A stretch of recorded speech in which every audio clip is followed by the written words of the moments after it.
Welcome to the 2024 prediction series, you guys. We are here to take a look ahead at the month of February.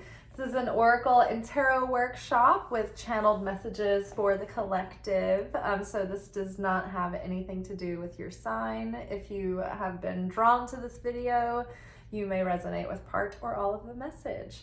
So let's dive in. To save time, I went ahead and pre-shuffled and laid all the cards out so we could just get straight into it. If you go over to the channel, which you should subscribe to and turn on notifications, you can find a playlist entitled 2024 Predictions. And then there you will find a grand yearly overview with quarterly breakdowns and then additional videos that will go deeper into each month. All right, let us begin. So to begin, we pulled the stone. So this is a little bit different from our usual format. And so I'll just kind of like unpack a little bit as we go. So on a weekly basis, we have kind of a structure. And on Mondays, we have our anchor message where we receive our spiritual assignments for the week. You know, what are we working on in soul school this week, so to speak? And for those readings, we use the Wild Unknown Archetypes Oracle deck to get our assignment, and we clarify with tarot cards. So our Wild Unknown Archetype card to give us our soul assignments for this month is the stone. So this is asking us to really build our house upon the rock. Build upon faith.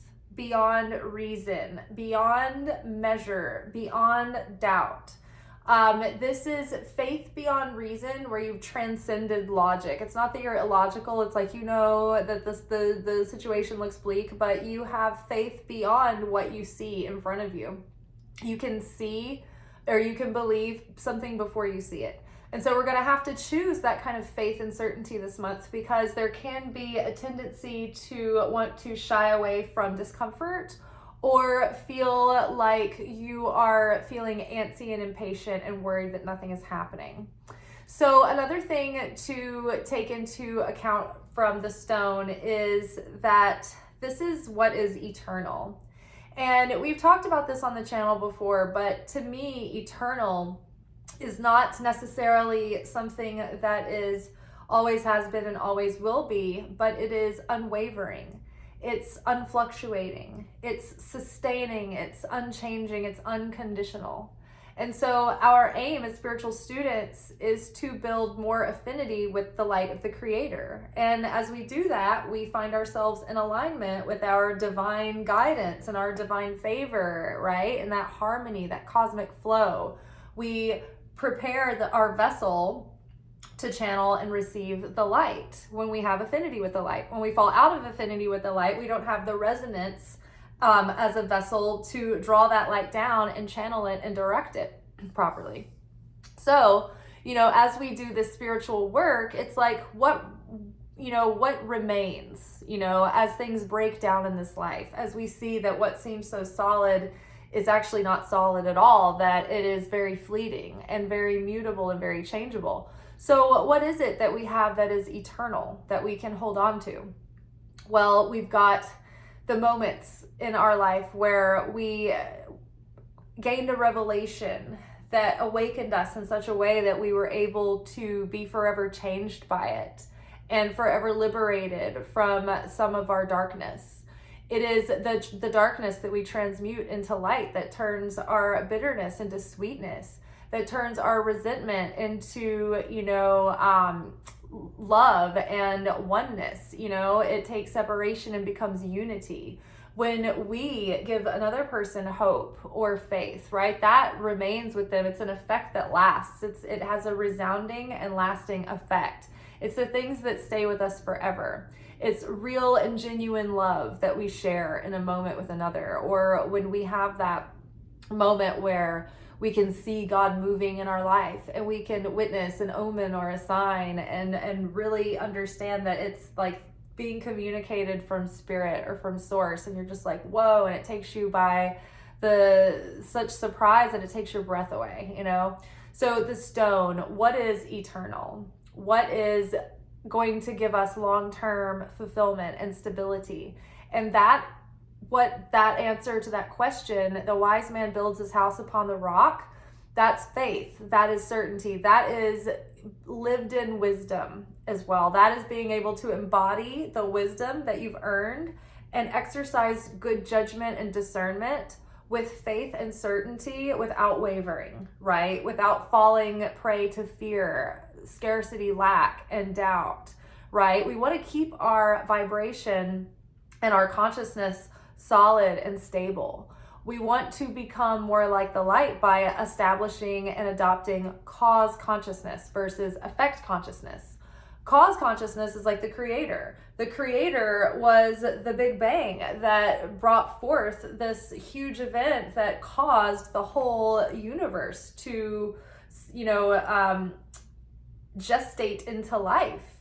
And so the creator, the light, God, cannot really be affected. It's only our arrogance that thinks that we can affect God, that we have an effect on God. The thing that we can have is an ability to navigate the spiritual laws of the universe and navigate within that to understand how to get where we want to go, but we can't really change the creator. And so basically, when we have cause consciousness, it doesn't matter what our circumstances are, whether we have what we want yet or not, we're not shook. Our feathers aren't ruffled. We don't get our panties in a twist. We're good. We're good all the time. Like, that's great. Wonderful. Oh, how interesting. Like, this is something that's happening also. Like, it's like nothing is affecting us so much that it throws us off of our central column, that column of having self-control, of having sovereignty, of having free will and living and practicing free will instead of living in a state of, I'm in an effect, I'm being reactive. Oh my gosh, this thing is threatening to me and now I'm jealous, now I'm covetous, now I'm insecure. Ooh, I feel scared. I don't know what the outcome's gonna be. I don't know what the answer's gonna be. So I feel afraid. What if I fail? What if I make the wrong decision? Like, that's an effect consciousness. Oh, I'm so pissed off. I'm gonna pop off. I'm gonna tell them how it is and tell it like it is. And, those are not, that's when we need to rein it in.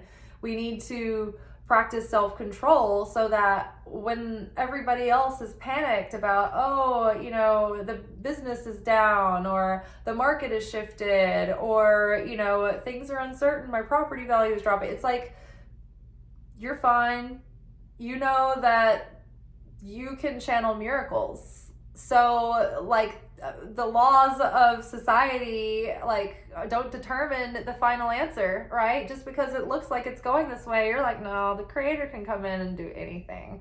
Especially if I hold certainty and faith that the creator can come in and do anything. So, building your house upon the rock, right? Holding steadfast to that which is eternal, unconditional love, compassion, unwavering faith. Okay, and that is going to be necessary because I think that there's going to be some shadow work that's going to be necessary because despicable face came up. And so this deck is the Well Done Known Alchemy deck, also by Kim Kranz.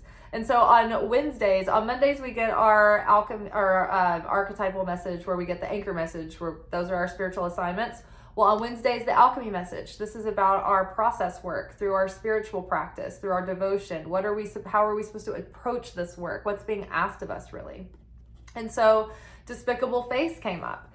And the despicable face is what we hide because we think that it's unacceptable, or because we think it's going to cause us to be rejected or abandoned, or it's going to lead to our demise or our ruin or our failure, right? These are the parts of ourself that we are fearful of being judged and rejected by society. And so they're the parts of ourselves that we hide. And many times this is referred to as our shadow, right? These are aspects of the self that we've diminished because of societal programming or trauma.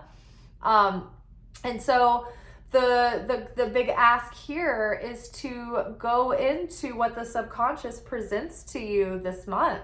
When you see and when you feel yourself being triggered by uncertainty, by seeming lack and fear and doubt and insecurity and even jealousy. You know, as you think those parts of you that you are ashamed of, or that make you feel fear, or, you know, question yourself, or make you feel unsure or uncertain, it's like, allow that to come up and witness it and observe. What is it telling you? What urge, how is it making you reactive, right? What's the first thing that you want to do to pacify this, to correct it, to cover it up, to turn the other way, or, you know, to cause a diversion? So what are your default go-tos? Observe those, right? And instead, use that as an opportunity to bring that out into the open and illuminate that for yourself and be like, oh, okay, this is what needs to be healed. This is what needs to be embraced. And sometimes when you see it in other people and you're triggered by other people, they're showing you the shadow parts that you've tucked away. And so it's triggering to you because you're like, well, why do they get to be like that and I don't? You know, or why is it okay for them and not me? Or, you know, oh, I'm so repulsed by that in them because it's something that I am ashamed of in myself, and they're reflecting that shame. So it's like, we need to come to terms with this, because these are exactly the blocks that are holding us from really fully embodying and self-realizing this new up level, right? Because the higher self has integrated the shadow self, accepts the shadow self.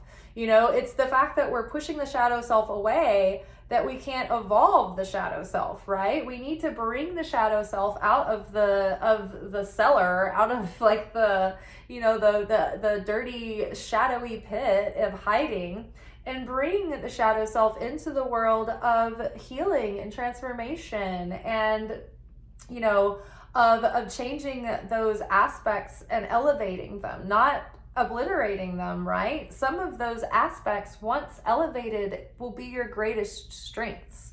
Where there is the most darkness is always the place where there has the most potential for light to be revealed. Where there is the most pain, the most suffering, the most difficulty, the most challenge, there is ultimate light and power there. And that is why the opponent is trying to, you know, mute that, or spoil it, or defile it, or mute it, or distract you from, you know, healing that thing. But once you have healed and self-realized in that area, and you can turn it into like a superpower. So don't shy away from the despicable face, because shame is such a low vibration, and shame does not have affinity with the Creator. In fact, shame is what caused Adam and Eve to fall out of the bosom of perfection and into the world of formation and toil, where we have to break wheat to make bread. So before, when the original sin was committed, the apple was bitten, they had the bite, that could have been resolved, and they could have stayed in the garden. But it was their shame that created the gap for the ego to come in and start causing separation from the light, defense mechanisms, self-talk, fear, lack, doubt, shame. The Creator has no shame. The Creator projects no shame. And so once Adam and Eve, the souls of all mankind, felt that shame, they lost affinity with the light, and they couldn't stay. Before we had this physical world, we were in this state of a limbo of beauty and perfection, and it looked just like Earth in the Garden of Paradise. But we didn't have to expend our resources in order to get the energy. We could just look at things and absorb, and we didn't have to go through the physical toil of anything. If you've seen the Barbie movie, it's like when she's in Barbie world and everything's perfect, and she just pretends to drink, and she just has her Eggo waffle there with the cream on it, and it's like, oh yum, that's so great, but she never takes a bite. She never has to eat anything. She just absorbs the energy. We were purely energy, and we were energy bodies. And it was the shame that caused us to fall and put on this flesh, this density, this heaviness, right? And so then the physical world was created in order for us to like go through the process of rediscovering our pure nature before we were shamed, right? That original self before it was programmed, before fear and shame and doubt and, self-rejection came into the picture, right? So the whole thing, the whole point of Earth is just for us to rediscover and be reborn and accept ourselves, right? Because without our imperfection, there would be no reason to be on Earth. There would be no reason to live, literally. So we have to fully practice this acceptance of ourselves and where we're at, and whatever we resist persists. So it's like finding acceptance to be where you're at, not beating yourself up about it, like searching and mining up all of that hidden shame so that you can finally like be done with it and heal it and get rid of it so it's not holding you down and holding you back anymore. Such a low vibration. You can't have affinity with the light with shame. And then you can't align with your miracles if you have shame. Okay, so our tarot cards for the month are the Star, followed by the King of Pentacles, followed by Seven of Pentacles, and followed by Three of Swords. And then to get more clarity, I pulled straightforward oracle cards for each of our tarot cards, and the straightforward oracle is my own custom oracle deck that I made. Okay, cool. So the Star card is here. This is about healing, like deep transformational healing, hope, like the promise of a new day is coming to dawn. This is, portends like our major dreams, our most precious dreams coming true, because it's those major things in our life that we have to heal in order to allow those major dreams to come to fruition. That way our wounded self doesn't ruin our dreams and spoil them, right? They're saved for us for a time when we have a reasonable, chance at not screwing them up. We always have the option to, we have free will, but major healing is happening. And because of that, it's like paving the way and opening the way for big dreams and goals to come to fruition. New insights, like new perceptions, new awakened energy and clarity. The King of Pentacles here. And so it's like we're really getting grounded and things are really starting to materialize, and we have taken control over our destiny, and we are choosing, and grounding our vision into practical action steps.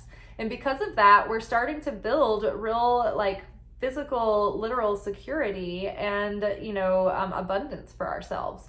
We kind of have a control in our lives in order, and it's starting to show.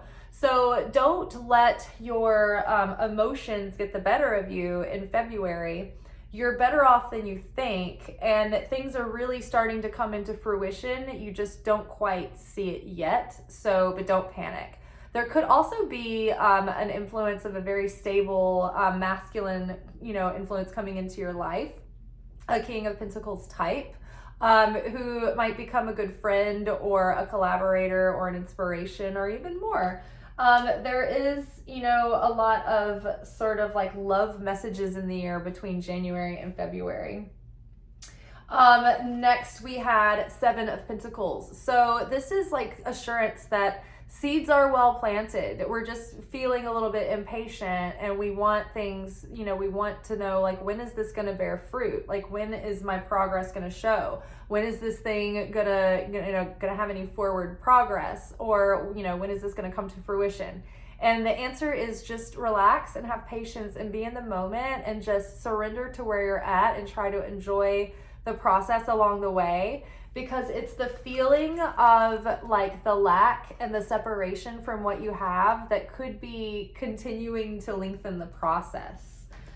Don't let yourself get worked up. There is probably, like, back to the despicable face. Okay, so here we have Three of Swords for this month of February. So there could be an old heartache coming up that you need to heal finally so that you can move forward and let go of this like underlying sense of loss and upheaval and conflict and separation. That might be coming to the forefront of your, awareness this month. And so, part of that is what we have to look at in order to be resolved, so that we can get clarity and move forward and move beyond this and start building a new way ahead, a new future for ourselves based on something solid and real, and not based on our reactivity to our emotions, right? When we have a wounded heart, then we're not getting clear guidance from our heart.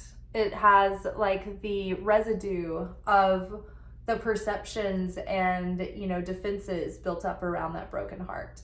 So, we need to make sure to purge and purify that before we start creating from a seed level that has, lack in it. And so, when we're sitting here feeling like, oh my gosh, like my manifestation hasn't come, where is it? Like I'm feeling like lack. I'm feeling the separation from it. You don't feel the unity with your dream. You don't feel the fruition of your dream. So, and that's keeping you from being in alignment and having affinity and connecting with your dream. So when you catch yourself feeling this way, try to be patient and know seeds are well planted. What is meant for me is on the way. I just need to be, practicing certainty. And the only way to really practice and grow our faith and strengthen our faith is to be in times where we are forced to be patient and wait in stillness and in serenity and in quiet. And really, in the meantime, get our vision clear, and get our, reflect on what needs changing and what needs more work. So let's backtrack a little bit. So the star was clarified further with new beginnings. So this really is a fresh start, and a new season is beginning, and it's a season that can begin based from a place of like our healed self, and like big, huge possibilities are out there. We just need to keep hold of that hope and keep focused on that. Don't let ourselves, lose faith. A fresh start, new ideas, a new project, new relationship, a new job, the beginning of something big, setting out on a journey, like just this huge new cycle. King of Pentacles was clarified with the destiny that you choose. And so I wanted to read the front of this card. Sorry, bless me, excuse me. Okay, so the King of Pentacles is like owning your decisions and taking practical grounded action, right? Not just being, the victim of circumstance and in effect consciousness, but really like taking ownership and sovereignty over the direction of your life and making choices and taking action based on those choices. The destiny you choose. Your free will is your most sacred divine gift and power. Choose with intention. Be the cause, not the effect. When we're in effect consciousness, we are not using our free will. We're reacting based on our default settings and our defense mechanisms and our subconscious programming. So in order to, be sovereign beings and actually be using our free will, we have to slow down and be intentional with our actions, with our thoughts, with our feelings, with our, intentions. Choose with intention. Be the cause, not the effect. Take ownership of your life. Set your course. You do have a choice, and that choice is up to you. And then with Seven of Pentacles, it's like this little timeout is a blessing, because everything that you are hoping will come to fruition right this second actually needs more planning and a little bit more development. So take a time out. There's a pause in action. Wait, a chance to rest and replenish. Progress cannot be made at this time. Plan, reflect, and organize. So don't get bent out of shape about things not moving at the pace you'd like them to. It's actually good that they're not right now. Like for instance, if my channel were to surge and I could get up to 500 subscribers and 3,000 watch hours per month, then I can do the first stage of monetization. Which isn't ad money, but there's like other things that you can do to monetize. And so if I were to suddenly overnight get to monetize, it's like, do I have my ducks in a row ready to do that? Like, and fully capitalize on it and take advantage of the things, the options that they give you, right? Maybe not. So I need to like get focused and like get ready for that moment to happen so that I'm not caught with my pants down, right? So don't begrudge and bemoan this time where it feels like the growth isn't apparent. It's the time that we need to prepare for when the expansion comes. Think about if you manufacture a product, right? And at first you're like launching a company and you don't have that many orders. And so it's like something that you're able to keep up with it, and you have a couple of employees, and maybe, you know, this company is sitting around like, I don't know, 100,000 a year, and it's just enough to like maintain and, you know, barely like stay open because you're paying for the production and you're paying for the labor and you're having to put aside money for taxes and things like that. So, you know, I've heard entrepreneurs talk about this, like the woman who did Poo-Pourri, I think, or like Spanx, like her orders came in so fast that she literally didn't have the credit or the capital to be able to place the orders that she needed to have them manufactured to get the product to sell it, right? So it's like when you grow so fast that you don't have the infrastructure ready to support it. So don't rush ahead. Don't feel like you need to rush ahead. Just trust. Amuna.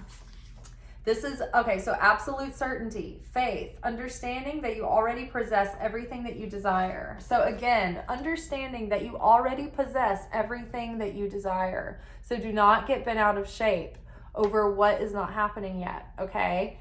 Have faith beyond reason, beyond logic. Also, this is a lesson you're meant to repeat.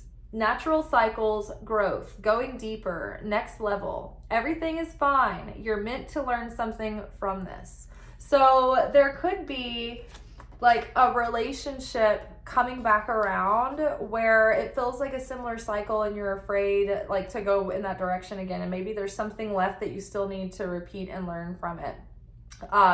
Maybe this is a situation where you feel like you're going in the same direction with your business again, and you're like, why does this keep happening? Why can't I get past this glass ceiling, you know?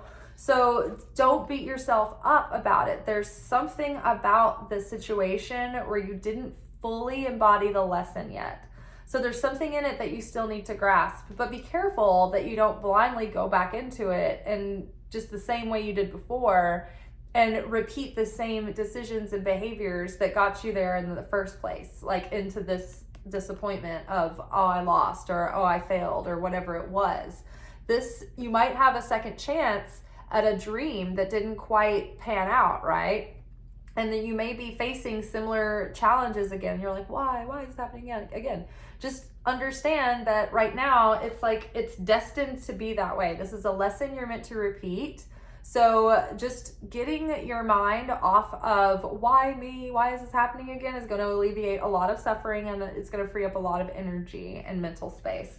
So don't suffer over it. Just like embrace the moment, you know, accept the moment, accept where you're at, and, you know, look into your shadow, right? What about your shadow are you afraid of someone seeing? What can you integrate? You know, how can you heal that part of yourself? Okay. Our animal helper for the month comes from Animal Spirit Oracle by Kim Kranz, and this is Otter. Otter is very playful and carefree and is not burdened by, you know, worry or fear or lack or doubt. This is not being weighed down by skepticism or, you know, jadedness. This is being like free, carefree in the moment, like a childlike sense of play and carefree and surrender. So that's where we need to go this month. When we feel ourselves getting gripped with worry or with feelings of uncertainty, we need to just let it go and surrender to play. Because when you're in a state of play, that's a very powerful vibration. It's a feeling of trust in the universe. You've let go of control. You're, you know, letting go, and you're having fun, and you're, you know, liberating yourself to the moment. And so that demonstrates trust and surrender, and it frees up your vibration, and it opens you up as a vessel. I'm going to read Otter. Unobstructed joy, playfulness, and contentment. Just be where you're at. Perhaps the most joyful creature within the animal spirit deck, the otter represents absolute bliss. Otter energy is the playfulness of a child, available to us at any age. They have a giddiness and a reverence for life itself, without the presence of doubt, worry, or skepticism.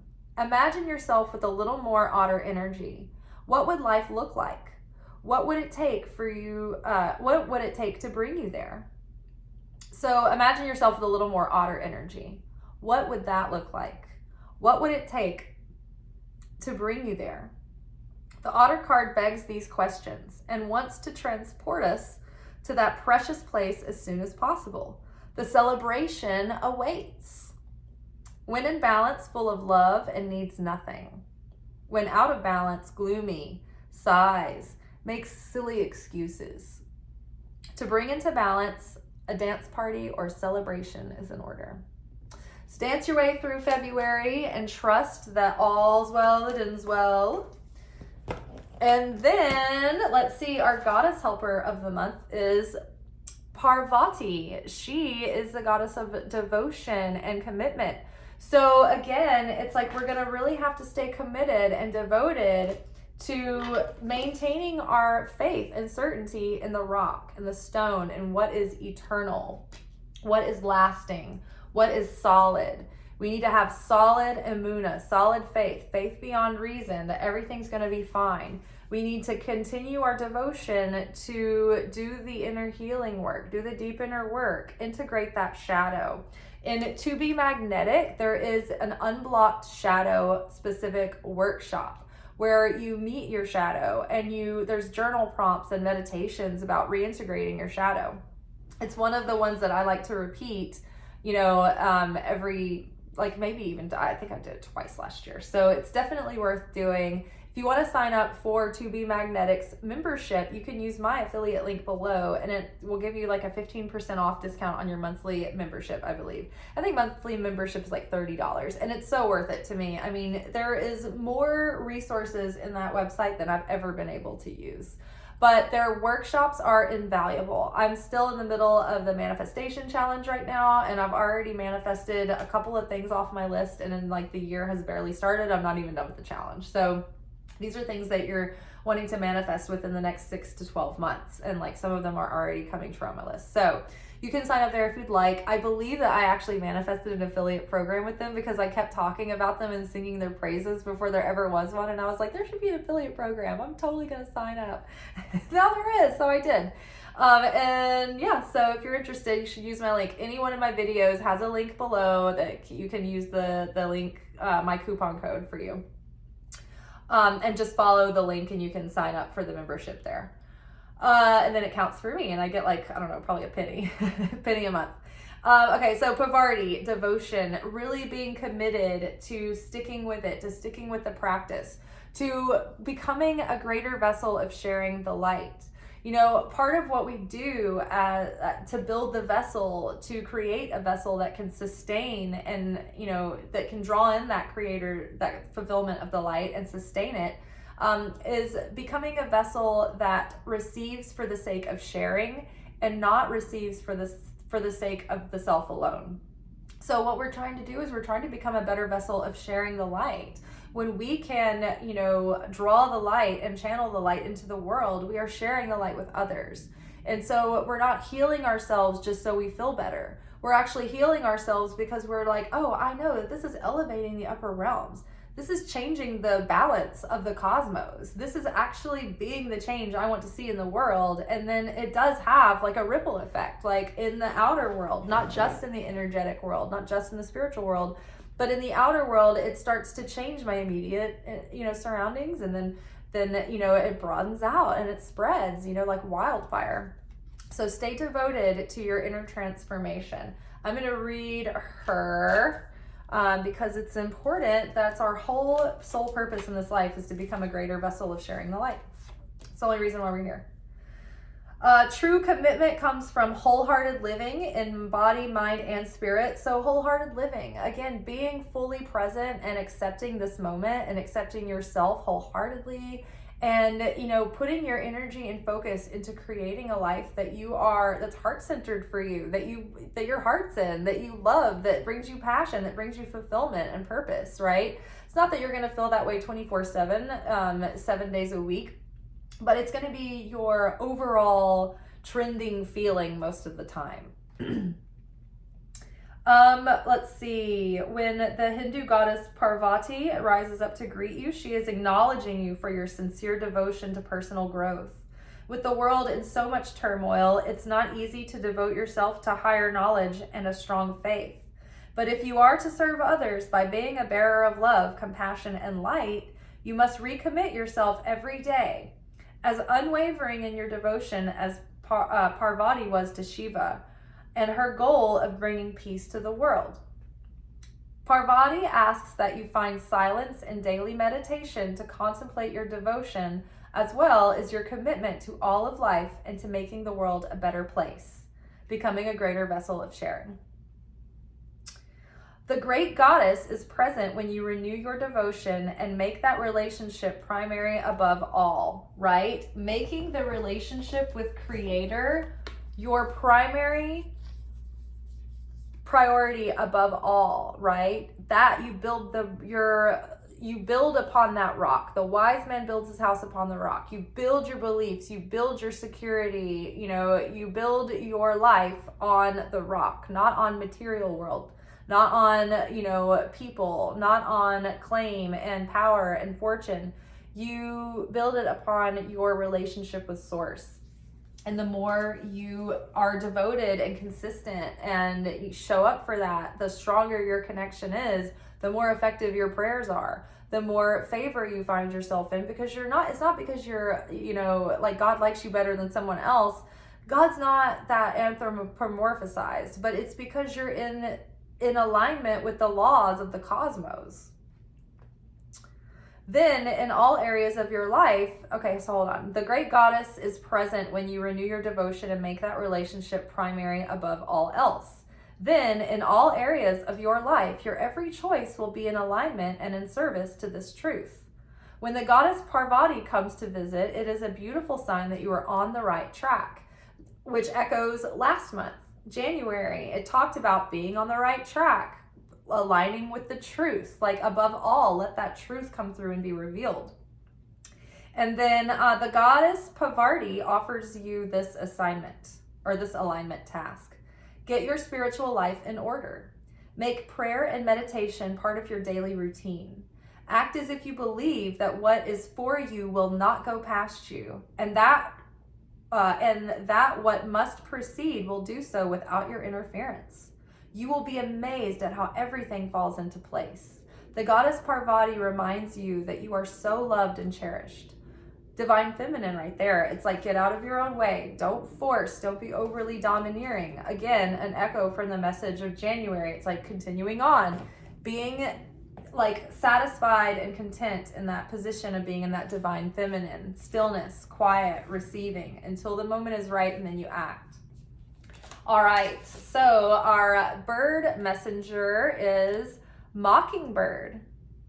I am Mockingbird, master of integration.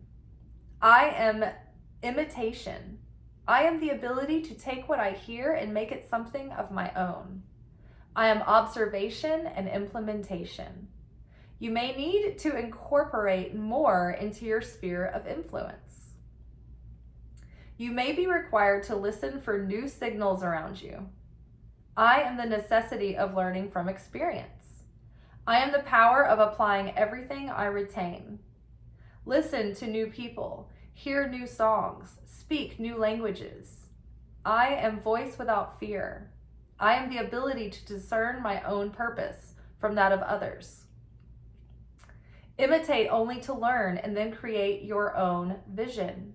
You are complexity of expression. You are song in the darkness. You are open-minded. You are Mockingbird. Mock, yeah, ing, yeah, bird, Yeah, yeah, yeah. You're welcome. Oh, and on that note, we out. Ciao.